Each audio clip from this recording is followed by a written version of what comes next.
we got old age and treachery. Listen. The Hooked on Phonics is cooking today. Unstoppable 77th Infantry Division. Let's see what that is, man. A lot of you probably already know the name Desmond Doss, and even more of you would remember it if I reminded you that he was the conscientious objector in World War II that refused to carry a weapon into combat. Despite that, he saved 75 men at Hacksaw Ridge. Yo, give me the top 5 war movies. I gotta watch them, bro. I never really got that deep into war movies, but since we're on a Fat Electrician, I need y'all to give me y'all's top 5 war movies. Medic. But what almost none of you have heard of is the experimental unit that he was a part of. Today we're talking about the 77th Infantry Division, aka the Old Bastards. Ladies and gentlemen, whether you realize it or not, we've all been exposed to the concept that you should never underestimate the old guy, because sometimes he just might be a complete badass. We see it everywhere. There's memes and commonly held sayings all over the internet like youth and exuberance is no match for old age and treachery, or beware an old man in a profession where young men die. And if that wasn't enough, in pop culture and TV, there are characters in pretty much every show and every movie that are the embodiment of this sentiment. Yoda. And they are more often than not the fan favorite that everybody loves. Master On Nickelodeon, Roshi. a kids channel, you see characters like Uncle Iroh and King Boomy. In anime, you see characters like Master Roshi. In more adult shows, you've got characters like Mike from Breaking Bad, Lloyd from Yellowstone, and Sir Barristan from Game of Thrones. Characters like... Bro, Game of Thrones, one of the middest shows ever to be invented. All right? Straight made. This are everywhere in pop culture, and they are catered to every age group because it is never too early to learn the simple concept of be careful, because that old man just might whoop your fucking ass. And I bring all this up because it raises one simple question. If old men really are such badasses and experience is truly such a valuable asset, what would happen if you made an entire army out of old guys? Well, we don't have to wonder, because in World War II, America did just that, and the results speak for themselves, and we're going to get into it right after a word from our sponsor. This video is brought to you by Henson's Shaving. Okay, here's the deal. Henson's is a family-owned machine shop that makes parts for the aerospace industry. There's literally parts on the Mars rover that these guys made, and one day they woke up and they're like, hey, we're just going to make the most precise safety razor on the market. And this is... I need that. Henson, I will be in your DMs. Because, listen, I got to keep this scaldy baldy, up to par, okay? And sometimes I be using Venus. It be making my head look like the back of a Crunch bar. We don't need that. That's why I got to go to the barber. But Henson, if y'all got that, you know what I mean?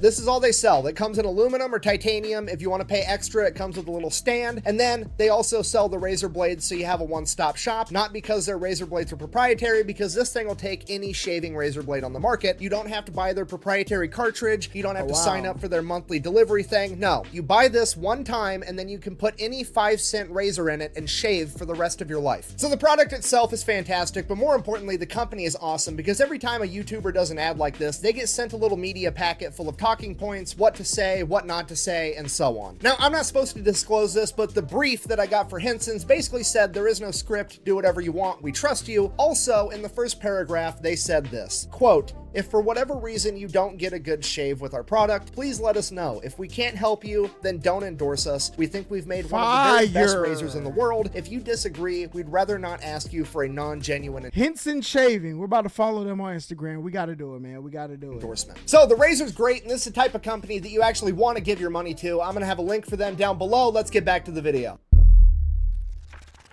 Okay, here's the deal. I've been making pro-American history videos on the internet for about 2 years now, and without fail, every single time I make a video about America and World War II, I get this exact keyboard warrior in the comments section.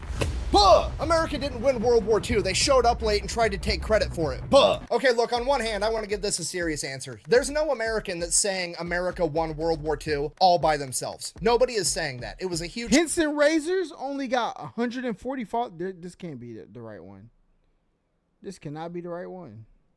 Team effort by the big three, America, the UK, and the USSR. Oh, no, I found it. They got 41K. We're following, though. As well as a bunch of other countries that were occupied or close to being occupied. They all made humongous sacrifices to win World War II. It was a massive team effort. So when an American says America won World War II, they're simply saying the Allied forces won. America is part of the Allied forces. Therefore, America won. It is a factually correct statement, just like it would also be a factually correct statement to say that the USSR and the UK also won World War II. II. On the other hand, if we're talking shit, I can do that too, because guess what? When it comes to World Wars, America's the MVP. I hate to break it to you, but let's just face facts here. If World War III breaks out tomorrow and we're picking teams by lining all the countries Facts.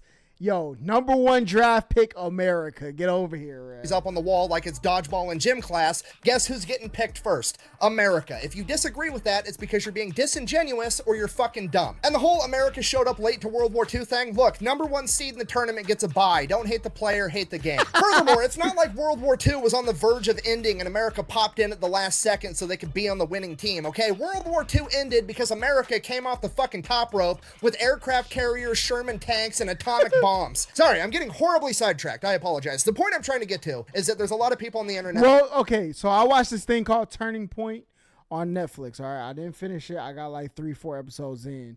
But they said, now look, America, you took your credit for the atomic bomb.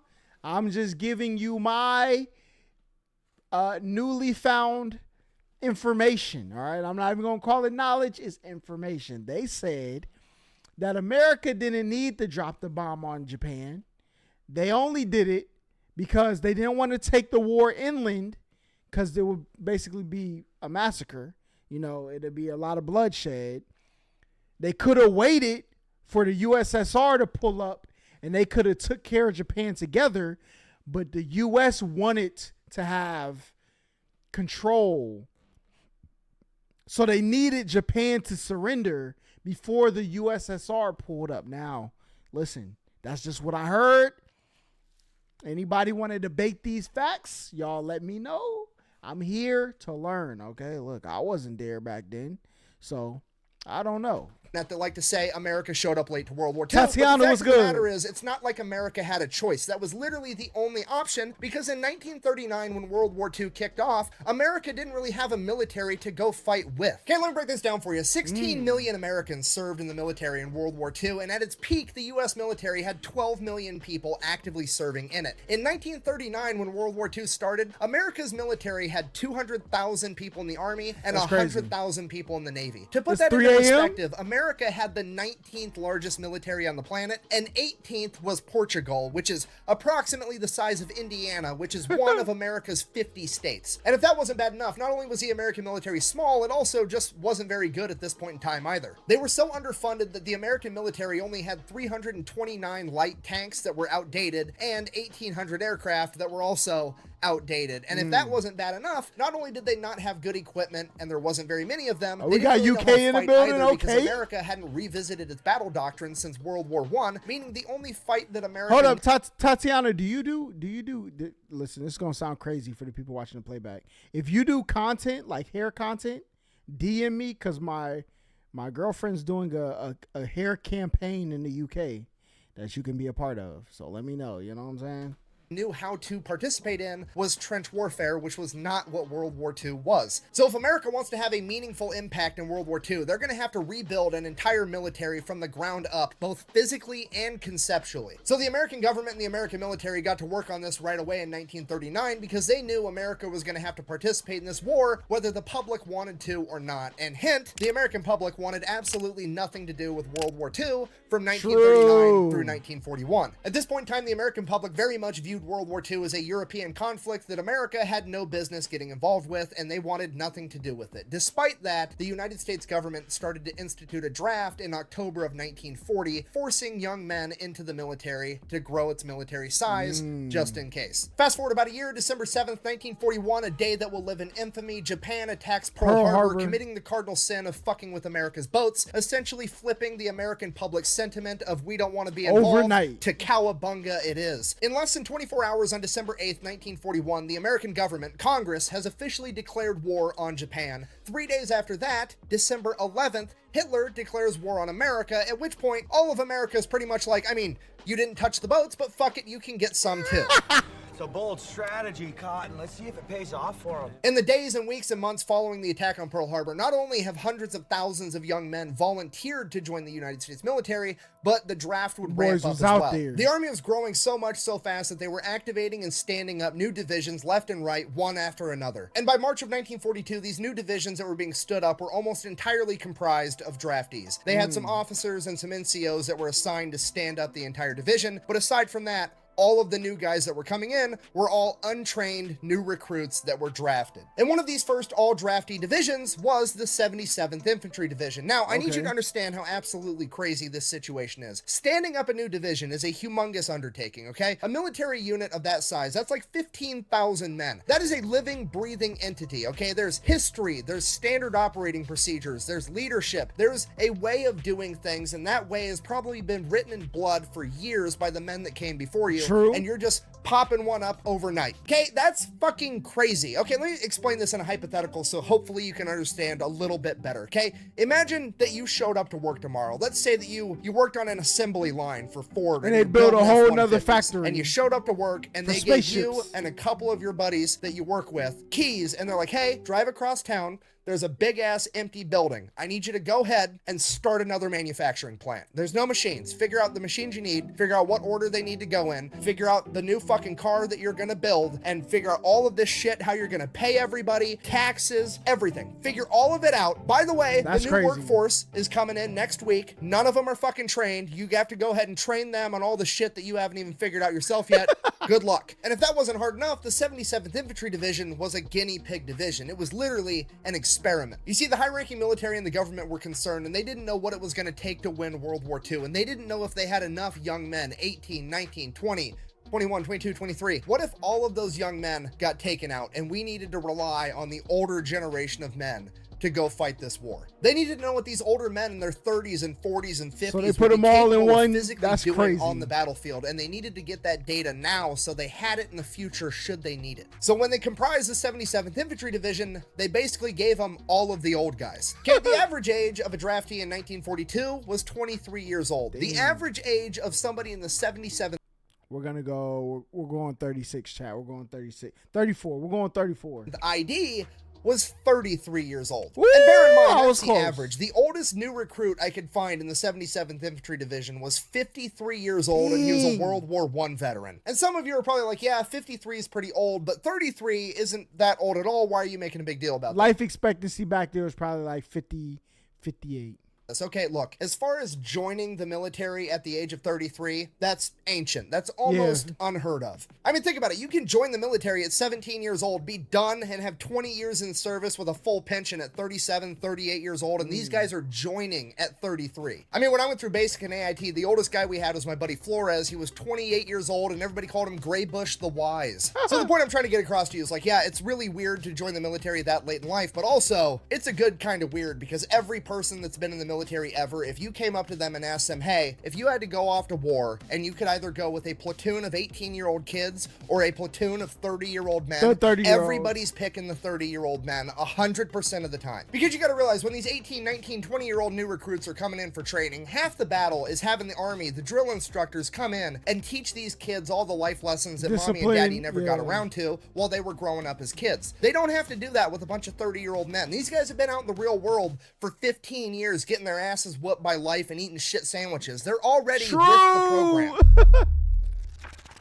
So the 77th ID shows up to Fort Jackson, South Carolina for basic training. That's 16 weeks and then another 12 weeks for their advanced training, which for most of them is just going to be infantry. And they absolutely crush it. They show up and there's very little like disciplinary or life lessons being handed out by the drill sergeants because, well, they're older than most of the drill sergeants. It's literally a bunch of middle-aged men showing up being like, okay, I'm here. Show me what I got to do to not die. And then whenever somebody was being an asshole, they would police themselves. Like one of the new recruits was being a dick. All the other new recruits would handle that issue internally before it even got to the drill sergeants because they wanted everybody squared away. So fast forward 2 months, they are on week 8 out of the 16 for basic training, and they are head and shoulders above all the other new training divisions. They are the best division they have. They are so good that when Winston Churchill came over from England halfway through their basic training, they were the unit that was selected to do a parade for Winston Churchill to show off how badass the American Army was going to be. And here's imagine seeing that in real life.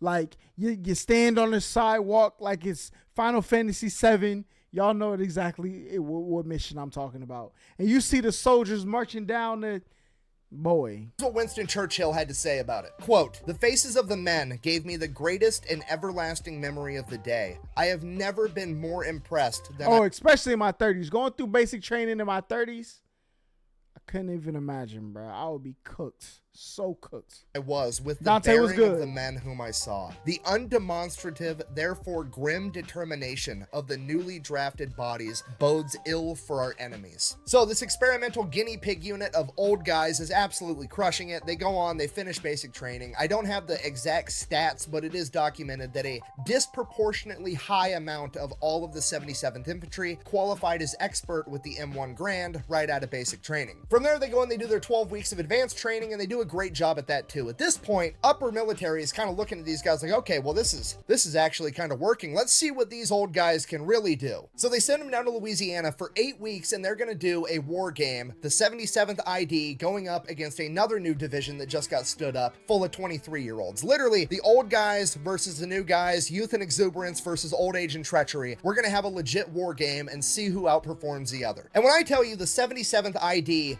whooped that other division's fucking ass, it is a complete understatement. Oh my god, I almost died.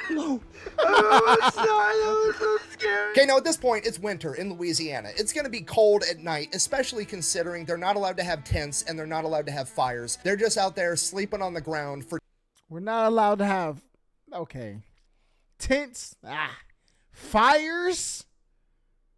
Yo, it is brick out here. What are we talking about? 2 months doing this war game, going force against force. So, naturally, the 77th ID wants to play the mental warfare game and ruin it right out of the gate for these young kids. So, bearing in mind that it's winter and everybody's going to be cold at night, the 77th launches a bunch of very aggressive ambush attacks, basically pinning the other force between them and a river, and they just keep advancing closer and closer until the other division is forced to cross the river on foot, getting all of their shit completely soaked. Okay, and some of you are probably like, oh, they got a little bit wet. Who cares? Trust me, if you were living outside for 2 months and every possession that you owned to your name was on your back in a backpack and you weren't allowed to have a tent or fire to dry your clothes and all your shit just got soaked, you would care. Okay, there's nothing worse than walking around for 16 hours holding a gun with a heavy backpack on, and the only comfort you get at the end of the day is some dehydrated food and the opportunity to change out your wet socks for more wet socks. Okay, whether you believe me or not, I just need you to trust me. It's going to take a mental toll on some 18, 19, 20-year-old kids. Believe me. And from there, it only gets like 1,000 times worse. I keep reiterating this, but you got to remember, these are middle-aged men, okay? These are dudes that are working construction jobs in the 1940s before OSHA was around. Walking around on I-beams with no harnesses, eating lunch, and nobody gives a shit. Yo, these are probably some of the most what was it called? Like when you're, what's the opposite of overrated? Underrated, of course. These are probably some of the most underrated Americans ever to exist, okay? The people who was building them skyscrapers back in the day, no harnesses, nothing. Yo, they were the real ones. The real ones. You got dudes that were working in offices before they had an HR department. Okay, these guys are bringing so much workplace pranks and tomfoolery to the table. These 20-year-olds aren't going to know what hit them. So one of the big things the 77th does is they start pretending to be in this other division at night. Like they'll roll up at night. There's like one guy left awake, you know, pulling guard duty, whatever. They'll roll up to him and be like, hey, Commander so-and-so, whatever the fuck, said I need to take this Jeep and go take it over to HQ, blah, blah, blah. And he's like, oh, okay, cool. Yeah, whatever, man. He like nods back off asleep while he's supposed to be on guard. 77th ID guy just steals their Jeep. I mean, strategically transfers it to a different location. Like they're stealing all their vehicles. They're stealing all their equipment. And then, you know, usually when you're doing military stuff, you want to sever enemies' communications so they can't communicate at all. Not the 77th ID. No, we've got fucking Jimmy who worked for the phone company for 10 years. We're going to find the enemy communication lines. We're going to tap into them. And then we're just going to start feeding them bad intel to make complete fucking chaos behind enemy lines. That's crazy. And then all the boys are going to gather around the radio at night and we're all going to listen to the higher ups in their chain of command complain about how poorly they're performing. At the conclusion of this war game, the 77th ID has just completely outclassed this other division full of young men, and it really starts raising some eyebrows because now people really want to know what these old guys are physically capable of doing. True.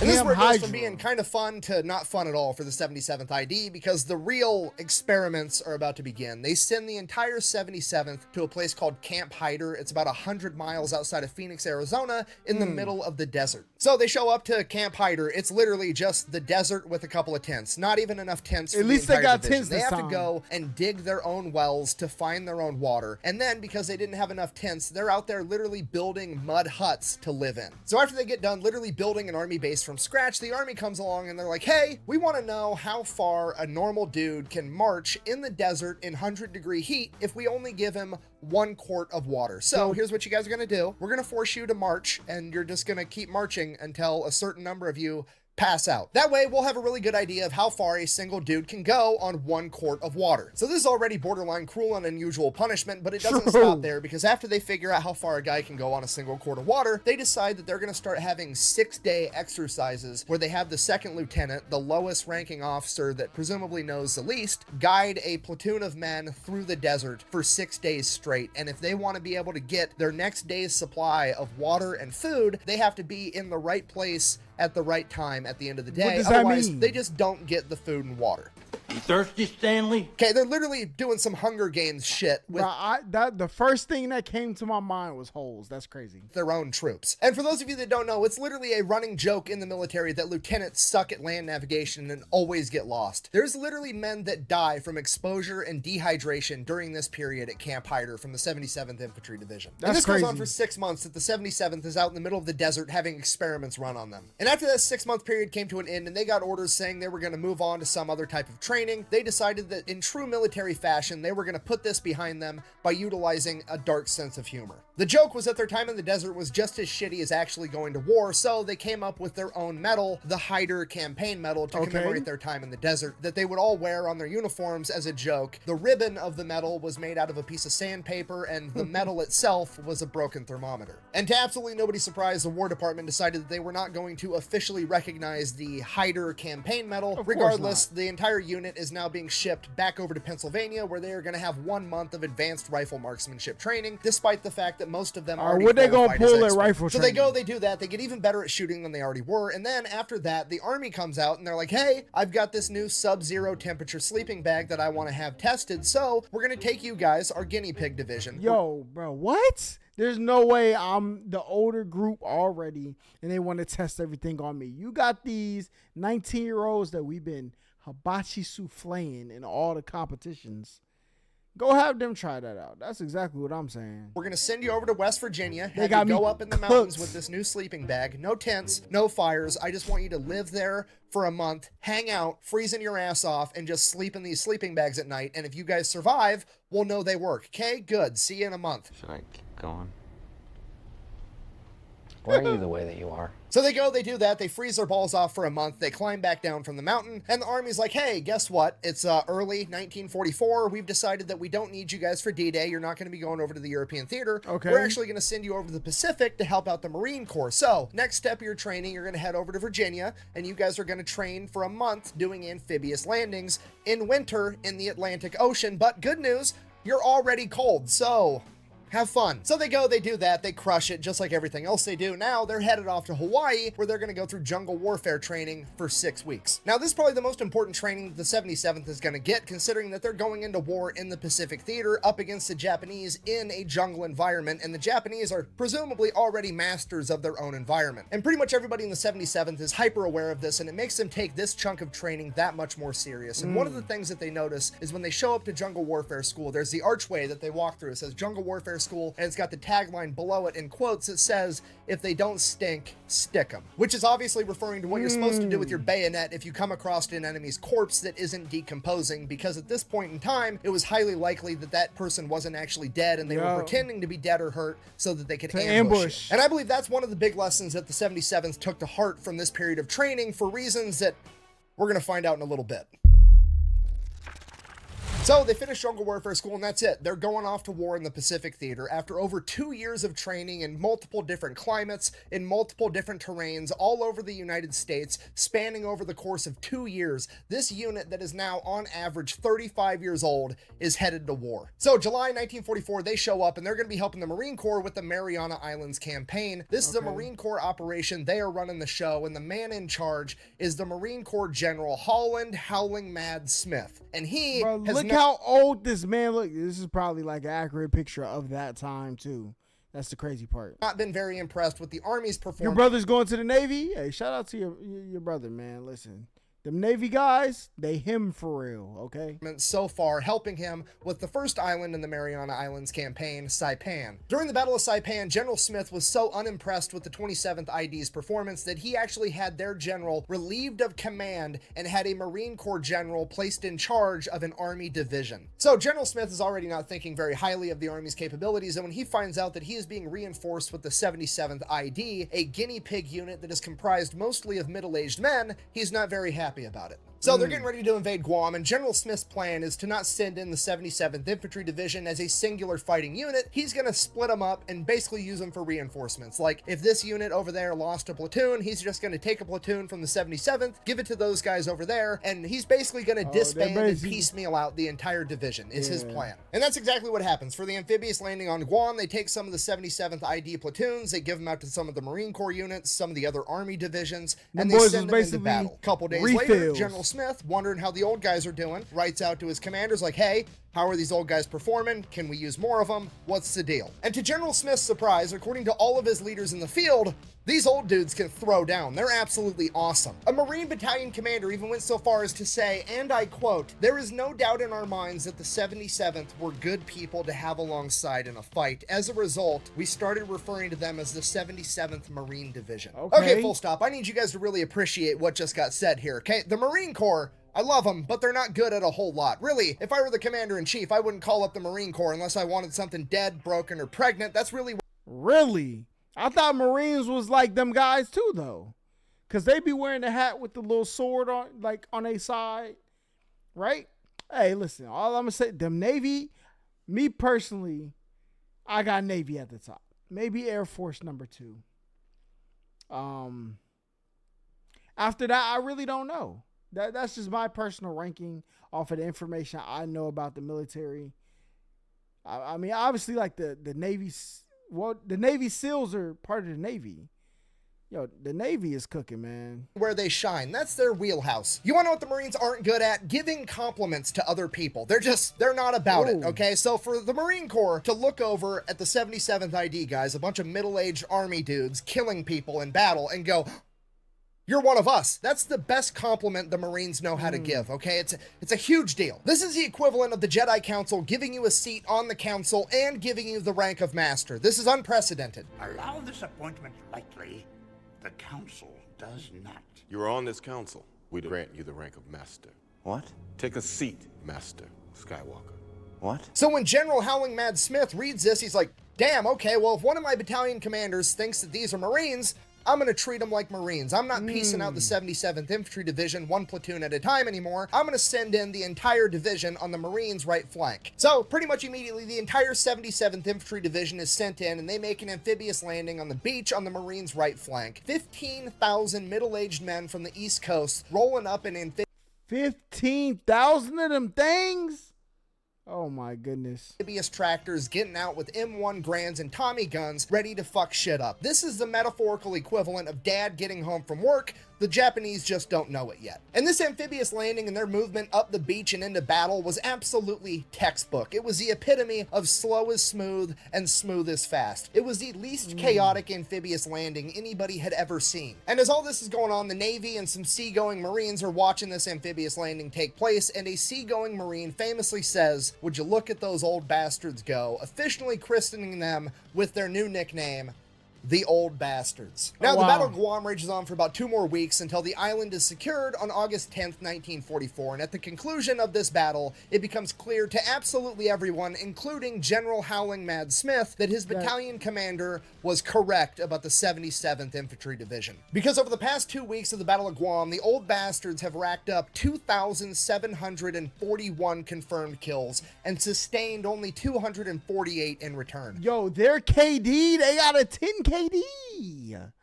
Yo, get them on my Black Ops squad. We're going crazy. Okay, that is a ratio of 11 to 1 going 11 KD, bruh. Come on now. What we doing? up against an enemy that has home field advantage and the luxury of playing defense from fortified machine gun positions, which is absolutely insane. And with a performance like that, their new monikers of the Old Bastards and the 77th Marines are pretty much set in stone, with even General Holland Howling Mad Smith himself referring to them as such.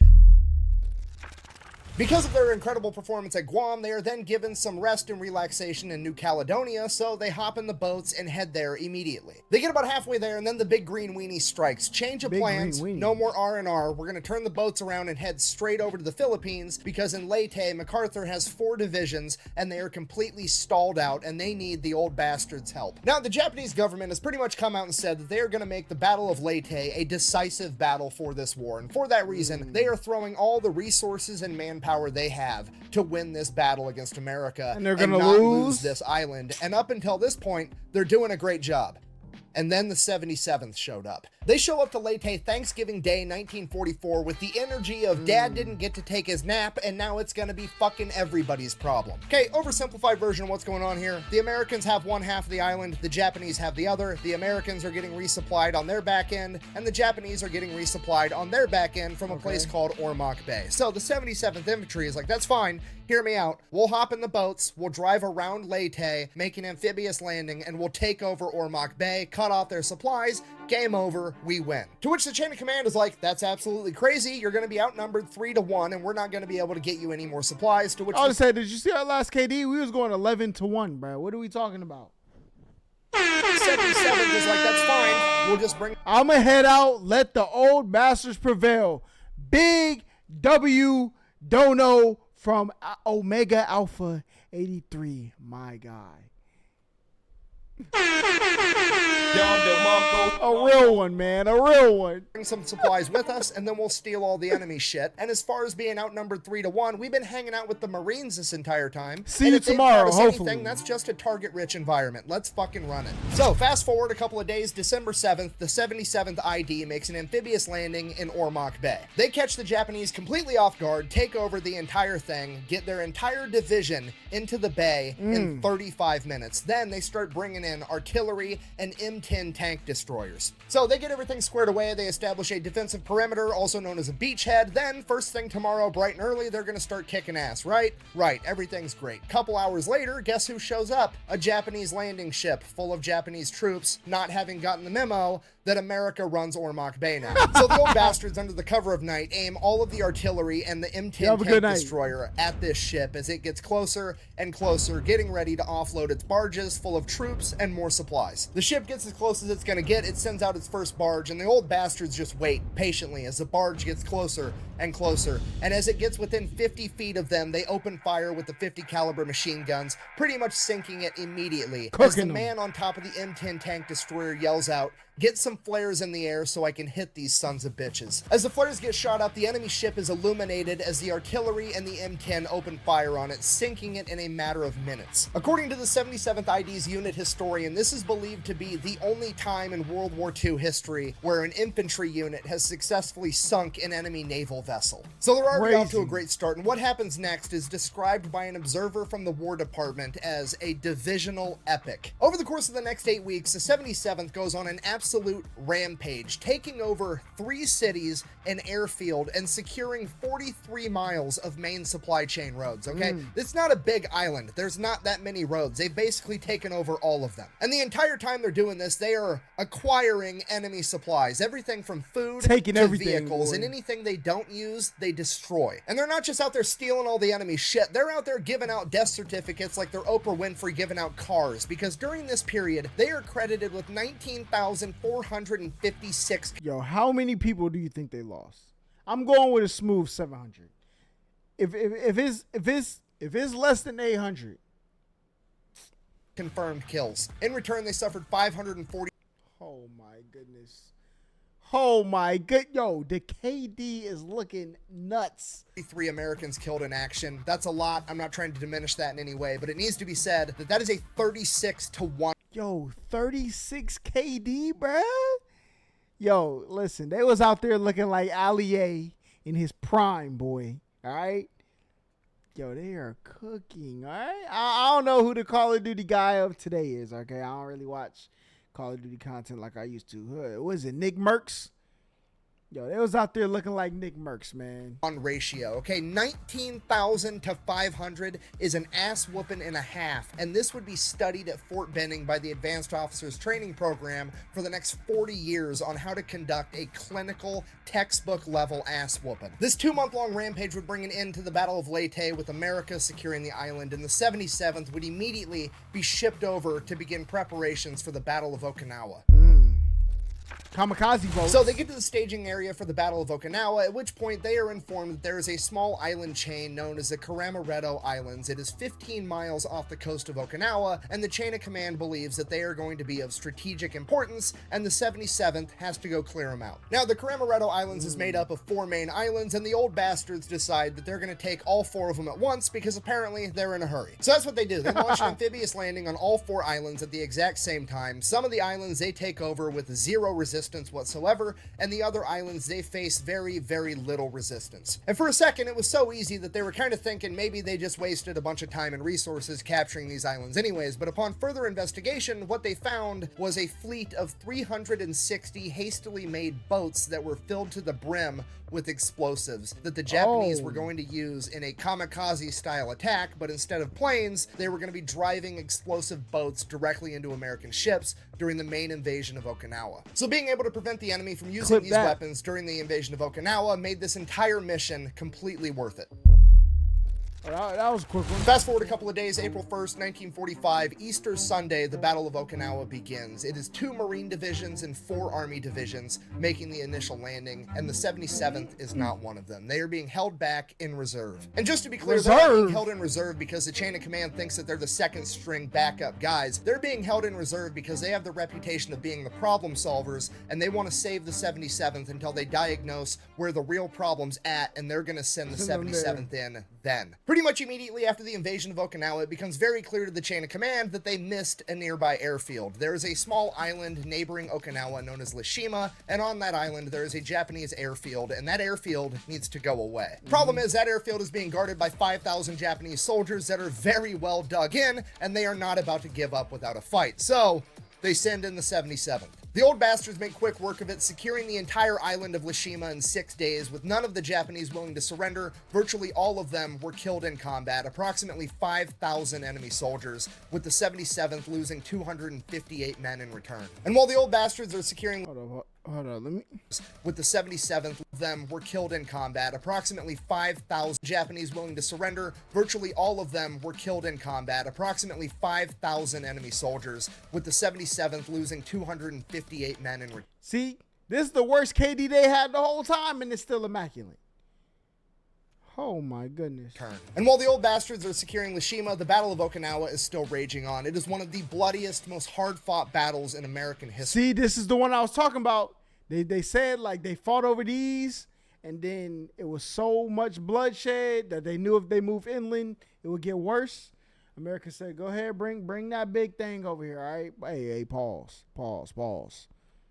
The island is being guarded by over 100,000 Japanese soldiers with hundreds of heavy artillery pieces, thousands of mortar positions, and fortified machine gun positions. They have the high ground and they have underground tunnel networks. This entire battle is a fucking meat grinder. The entire island of Okinawa is an enormous problem and nobody is having a good time, but one of the most problematic areas is a 100-foot high cliff face where the 96th Infantry Division has been absolutely shredded. This place is known as the Escarpment, or as it would later become known as Hacksaw Ridge. The old bastards are being sent in to do what the 96th Infantry Division couldn't pull off. As they show up, they send 2 battalions up the 100-foot-high cliff face to engage the enemy. The Japanese drove both battalions back, forcing all of them to retreat. All of them except for one. Come on, one now of the we knew youngest this. old bastards, a 26-year-old medic by the name of Desmond Doss. He looked who like he was unique about that. in that he refused to carry a He's weapon on into time. battle because he was a conscientious objector that didn't want to hurt anybody. He only wanted to save people. He stayed up top while everybody else retreated, and while evading the enemy, he managed to go around and find wounded Americans and begin lowering them down the cliff face all through the remainder of that day and all through the night. By the next morning, he had single-handedly lowered 75 men down a 100-foot cliff face, saving all of them.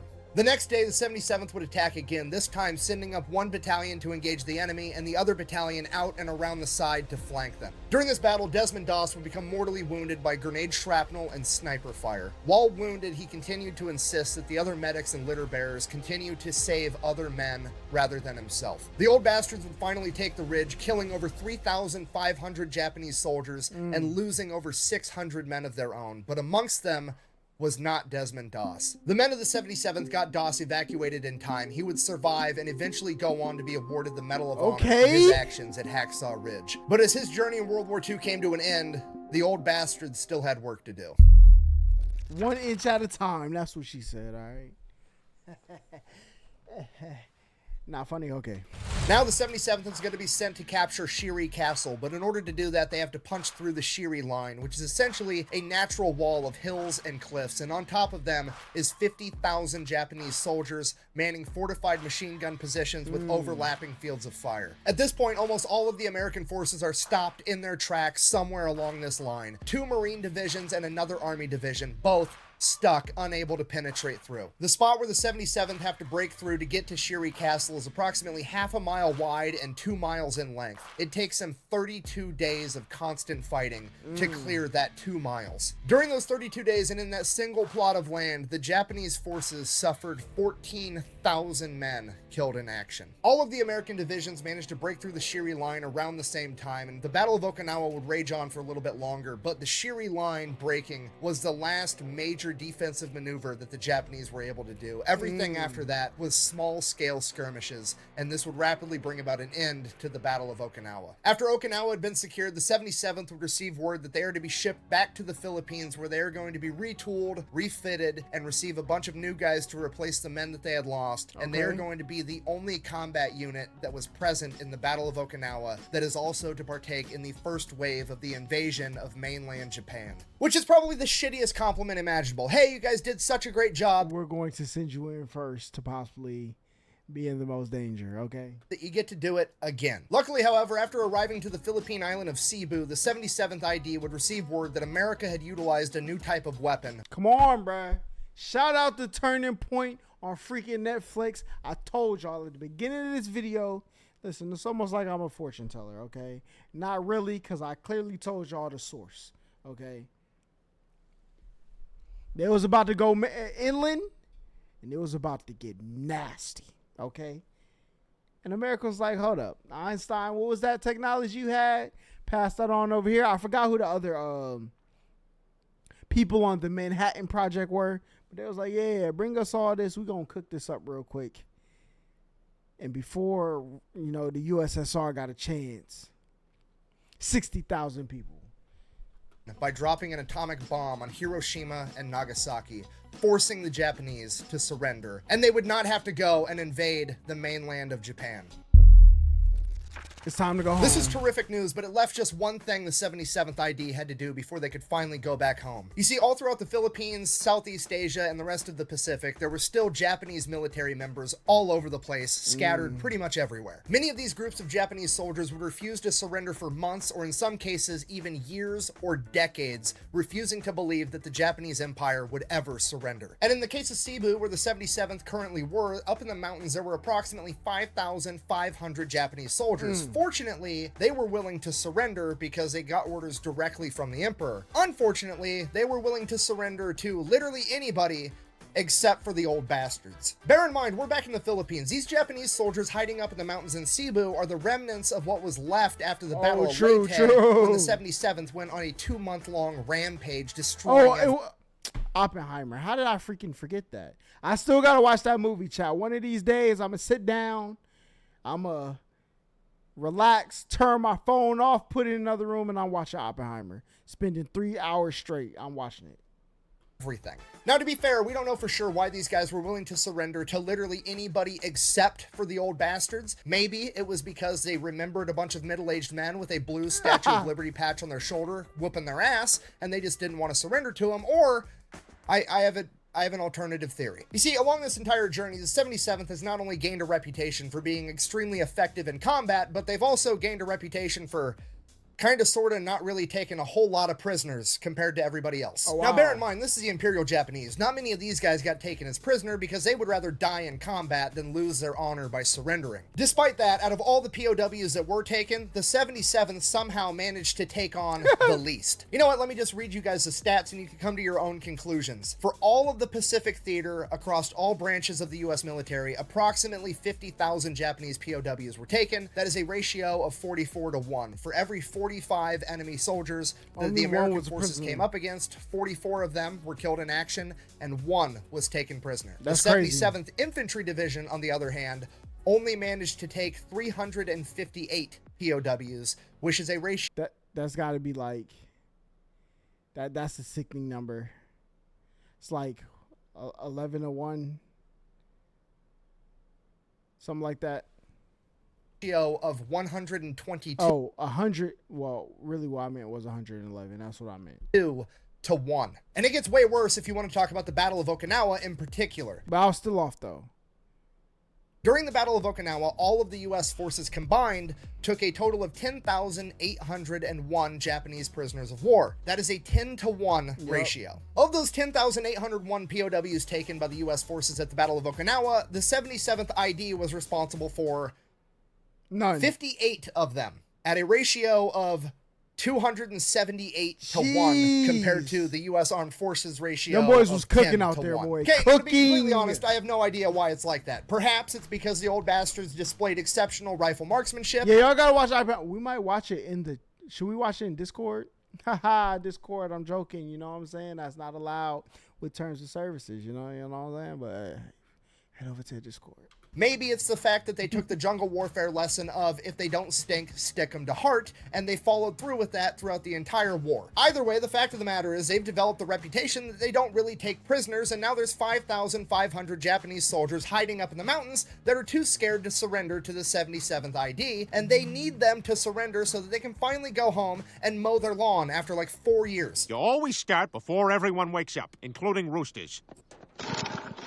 What the? Hey, shut up! You shut up! So the leadership of the 77th sends it up the chain of command. Hey, you're going to have to get some other unit out here to accept this surrender because they're willing to surrender to anybody except for us. To which the big army is like, just fucking figure it out. No, I'm not sending another group of guys out there. Get them to surrender one way or the other. Make it happen. Chop, chop. Hurry up. Now, the obvious answer is to just practice classic American diplomacy where you show up with a gun and a sandwich and ask them which one they would prefer and let them know that both is an option. The old bastards, on the other hand, have an even better idea. They are going to close this saga out the same way they opened it up by pulling some schoolyard bullshit and tomfoolery. So, here's what they come up with. A lot of the new reinforcements that they were getting weren't old guys anymore. It was just whoever the army had. So, it was 18, 19, 20-year-old kids. So, they took them, had them take the blue Statue of Liberty 77th ID patches off their uniform, and they're going to send them up the mountain, have the Japanese surrender to them, separate them from their guns right there, and march them down the mountain. So that's exactly what happens. They start marching the Japanese down the mountain. Japanese are happy because they've gotten to surrender to literally anybody except the old guys with the blue Statue of Liberty patch on their shoulder.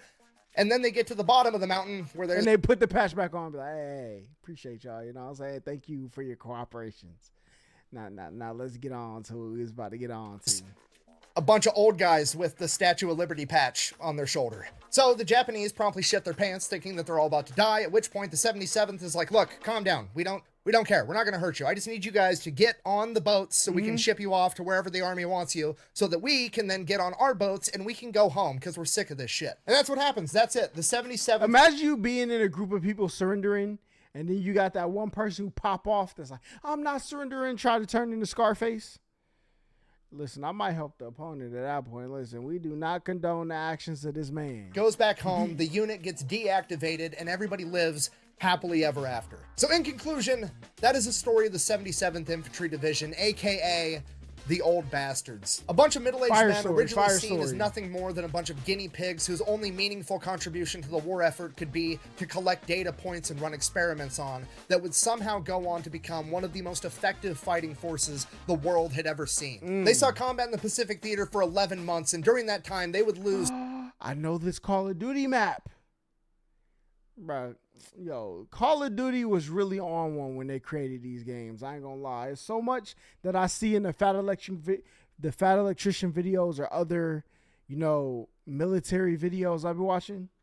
2,100 men, but for every old bastard I gotta play the storyline now. He would take with him 22 enemies. The 77th was credited with 43,651 confirmed kills during this time period. They were the busiest army division in the Pacific Theater, and they were the only army division that was declared to be Marines by the Marine Corps. For this, the members of the 77th were awarded 6 Medals of Honor, 19 Distinguished Service Crosses, 2 Distinguished Service Medals, 335 Silver Stars, 22 Legions of Merit, 25 Soldier Medals, 4,433 Bronze Stars, and 16 Distinguished Unit Citations. Yo, that is insane. How many double kills do we get? All right. You know what I'm saying? How many assists? I want to know how many collaterals we get, melee kills. I need the Call of Duty stat line, okay? Thank you for watching. Best way to support the channel is go buy some merch over at thefatelectrician.com. Quack bang, out. Seriously, this is one of the best stories and one of the funnest things that I've ever got to research. This was probably the best That being said, one. for some reason, once I found out that pretty much all these guys were from the East Coast, the only thing I could picture in my head was that all 15,000 of these dudes were rich high. You know, angry cops here from YouTube. It's one of the most terrifying thoughts I've ever had in my entire life. Just 15,000 angry drill sergeants storming up the beach. Yo, that man dropped a banger on us, okay? I ain't gonna lie. The Fat Electrician, this was probably the best. No, the Cassius Clay one, and the other one with the dude from Boston, something Whitmore, I think his name was. Them two was the GOAT. All right, this one might be firmly in my number 3 place, though. Maybe it might be, what is his name? Samuel Whitmore or something like that. This video might be him. Ooh, old 666, though. Ooh, Willis Ching Lee. Yo, the Fat Electrician done dropped some heat. I don't know what I got number 1. Well, I know what I got number 1. Cassius Clay number 1, man. That boy was cooking. Okay. But this one got to be in the top 5 for sure.